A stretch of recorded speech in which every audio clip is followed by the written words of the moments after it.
MSNBC's Joy Ann Reid recently dedicated 11 minutes of her show to discuss potential 2020 presidential contenders. And in this segment, she brought on Al Sharpton, who spoke about potential presidential candidates that recently gave speeches at his National Action Network. Now, among those discussed were Cory Booker, Kamala Harris, Kirsten Gillibrand, Joe Biden, but conspicuously absent from the list of people they discussed, Bernie Sanders. So I can't play for you the entire 11-minute clip, but here's the Cliff Notes version. If you're hoping to win the Democratic nomination for president, there are a few things you have to do. Write an autobiographical book, appear on the Sunday shows to get your name ID out there, and maybe zero in on a signature issue or two. And seek an audience with the Reverend Al Sharpton.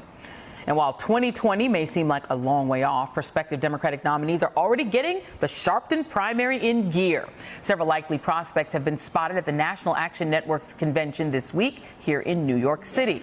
Ahead of the convention, Reverend Al sat down with potential 2020 candidate, former Vice President Joe Biden. If Donald Trump gets by the Mueller investigation, Joe Biden against Donald Trump is really about the soul of America. I would just say we are fundamentally different. What would make Joe Biden really consider running in 2020 for president? I'm really hoping that some other folks step up. I think we have some really good people. Did you get the sense that Joe Biden thinks there's someone other than him that can win?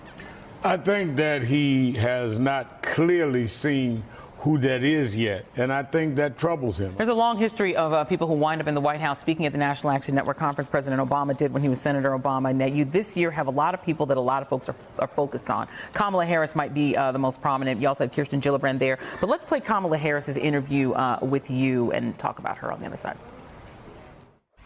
The offices that truly make a difference every day include these congressional offices, include these Senate offices, and right now we've got a lot of people up in 2018 in November, just 200 days from now, and we've got to make sure that we do the right thing with those elections. Now I want to stop it right there to give you some additional context, because they're specifically talking about 2020 presidential contenders that spoke at the National Action Network. So maybe it's the case that Bernie Sanders just didn't show up to this event. Except when you go to the official National Action Network's website, there he is, front and center. And would you look at that, Bernie Sanders actually did attend this event, and yes, he spoke there. But throughout the course of this entire 11-minute segment, in a video clip they posted to YouTube literally titled, "Who are the top 2020 contenders?" Bernie Sanders was missing from this discussion. But those of you who tuned in to learn more about Bernie Sanders potentially will be happy to know that Bernie Sanders finally did make his debut on this segment, albeit in passing when Al Sharpton mentioned him, his name basically, just said Bernie Sanders. And they also showed a picture of Bernie Sanders alongside Al Sharpton at this event as well. Kamala Harris probably has the most sort of Obama-like hype around her, but she isn't that well known, and other than her really great questioning on the dais as a senator, do you sense beyond that some sort of fire in the belly or an X factor that could make her a 2020 prospect? You know, I've sensed yesterday a real passion. Kamala Harris spoke yesterday, Cory Booker, Elizabeth Warren, Bernie Sanders, Andrew Cuomo was the other day. All of them have come. And one, because not a Sharpton primary, but that's what the media calls it's National Action Network's convention. Yep. It ends today. And they have to have the black vote. That's it. And we are one of the organizations, as is the NAACP and Urban League. But we convened first because we convened in April because we tried to do it in the month Dr. King was killed because we're a King-based group. And they can't win without the black vote. I felt a real passion from Kamala Harris about really fighting for issues like criminal justice, as well as the economy and other things. And we made it clear she was a prosecutor. We may not agree on everything. Right. Obama was not as well known as he became. Yep. And he won in terms of National Action Network forums of the different speakers. And look where he went. And I'm not saying it was because he came to us, but Sure. he really did.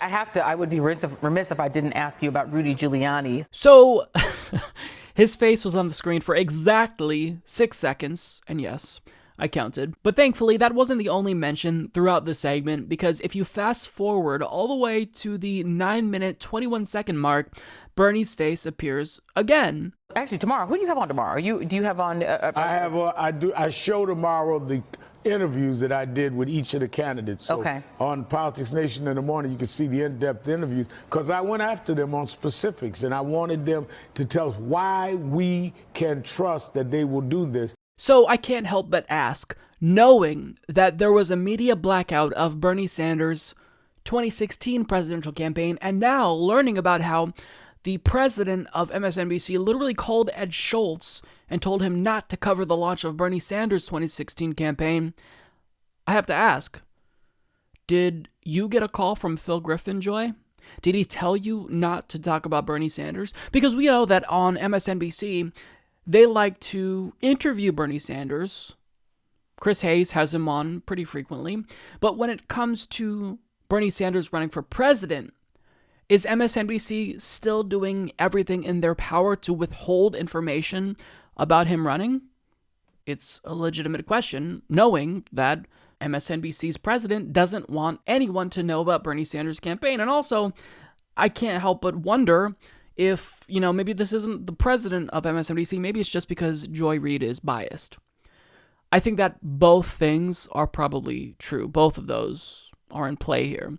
It's both Joy Reid's bias that didn't want to talk about Bernie being a potential 2020 contender, and also the president of MSNBC who probably nudged her in that direction, if not just didn't explicitly call her and say, hey, I know you're talking about 2020 contenders, you better not include Bernie Sanders, and if you mention him, just throw a pic on there for 6 seconds so people won't think you're biased. Well, we're on to you, Joy Reid. We're on to you. You once said that Bernie Sanders was the great clairvoyant voice on Twitter. You said this in, 2010? And now all of a sudden, when you have your own show on MSNBC, a network that hates Bernie, you're trying to hide information about his campaign. Again, the title of this segment, who are the top 2020 contenders, didn't include Bernie Sanders. What many believe, rightfully so, is the frontrunner. I mean, if they're going to be biased, you'd think that they'd go to at least a little bit greater lengths to hide it, but Joy Reid doesn't care, MSNBC doesn't care. Look, if you're getting your news from cable news, you're doing it wrong. You're not being educated. And if you're learning about anything, it's certainly within the parameters of what corporate America thinks is acceptable. So Joy Reid is absolutely the biggest hack and perhaps the definition of a sellout, because again, she was a Bernie supporter until she got hired by MSNBC, and now she's probably making millions of dollars knowing that she has to deny us information about Bernie Sanders running for president.